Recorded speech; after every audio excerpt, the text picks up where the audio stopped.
Okay, I'm back.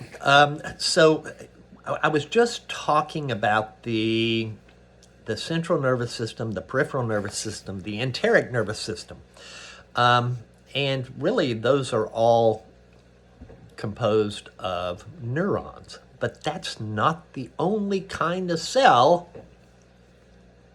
that we have in the nervous system. We have actually six. Well, no. Yeah, we have neurons plus six other kinds of cells that are present there. Now, neurons are really weird cells. They are so highly modified. We had said a single cell can be as long as your leg.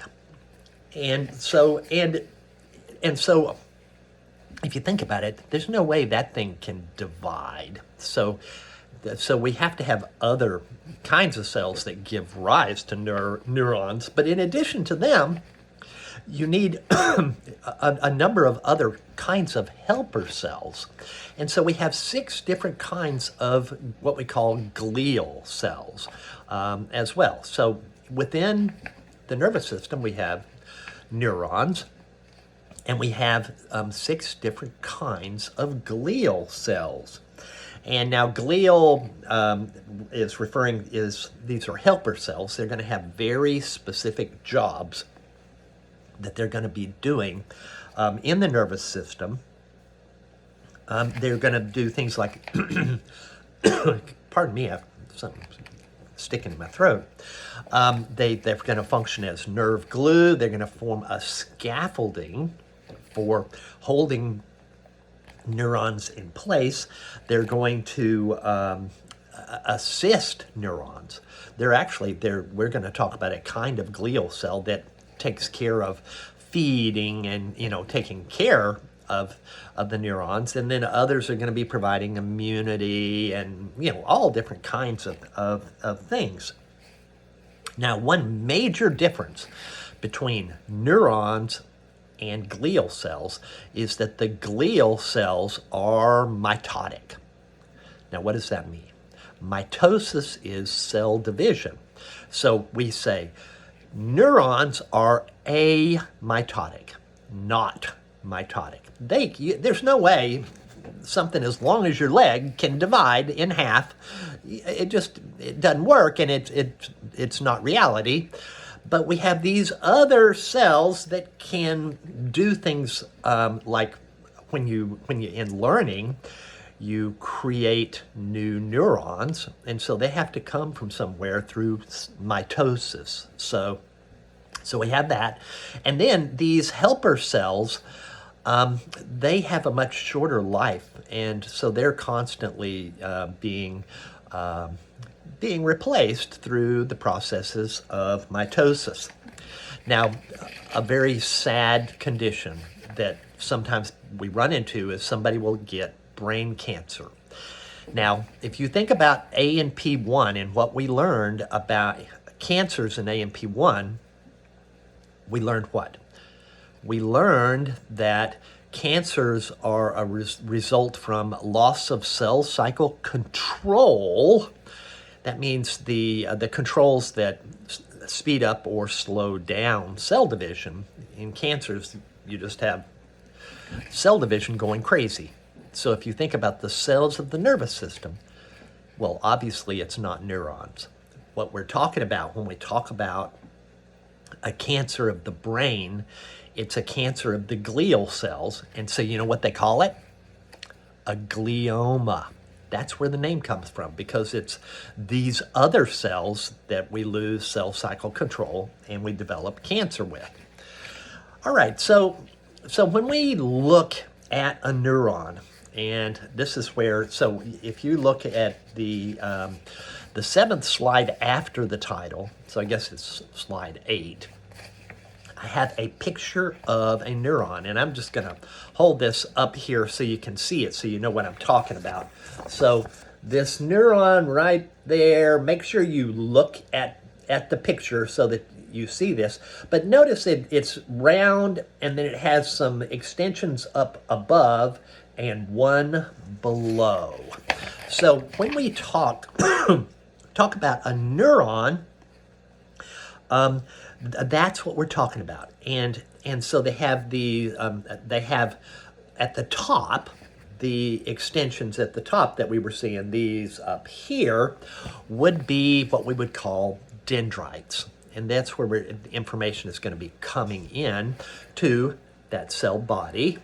And then we have this process that extended on down below, which was the axon. So the three major parts of a neuron are the dendrites, the cell body, also known as a soma, and the axon.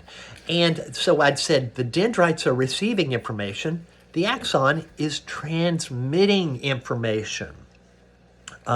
So these neurons, if they can't undergo cell division, they're amitotic.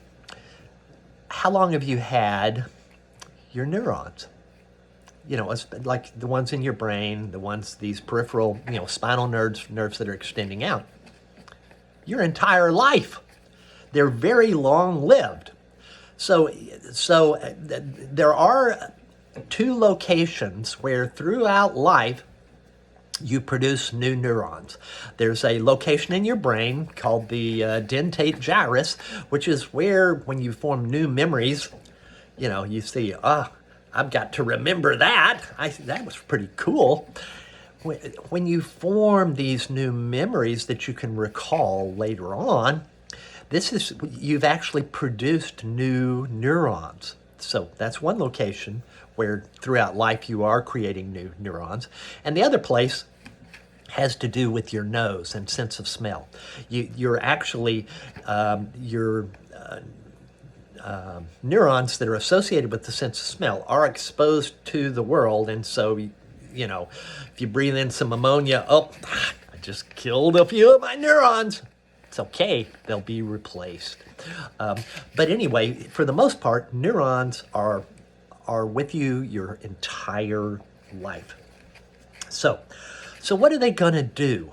What they're going to do is they're going to receive information through those dendrites. The flow of information in a neuron is from dendrite to cell body to axon to something called the synaptic knob. It's at the far end of the axon. And so what it's going to do is it's going to think about it. It has to decide, do we want to respond? And then if it decides to respond, it's going to send a signal, right? So what we say is that they are irritable. They can respond to stimuli, and that's what that is meaning. And other ways that we describe them is they're conductive, and so what we'll talk about is a signal originates up near the cell body and extends down the axon, and they're secretory. So the way sort of our garden variety neuron, the way our regular neurons communicate with each other is through the secretion of neurotransmitter substances. So they're irritable, they're conductive, and they produce secretions. I don't really talk much about cell biology, a little bit. We talked a little bit in AMP1, and you might remember that in a cell, in order for a cell to go through cell division, you have to have some means of getting a complete set of the chromosomes to either to two different daughter cells. And so the way you do that is through a structure called the centrosome, which consists of two centrioles.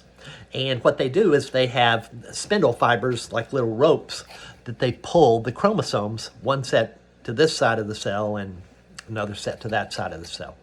Well, all of that being said, nerves don't have these.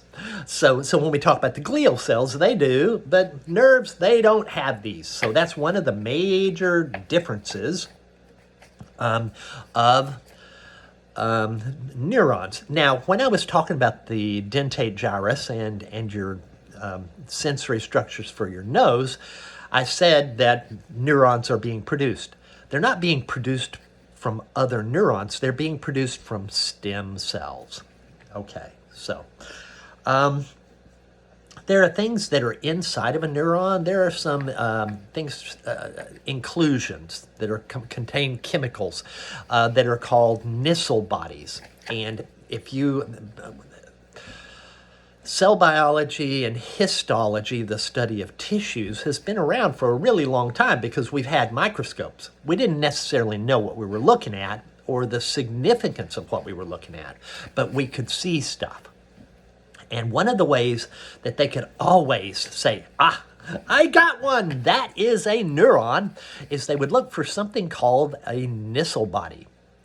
Now, it doesn't have any real physiological significance. It's just something that's there, or maybe it has a physiological significance, but we're not going to talk about it or consider it. It's just something that is there in neurons.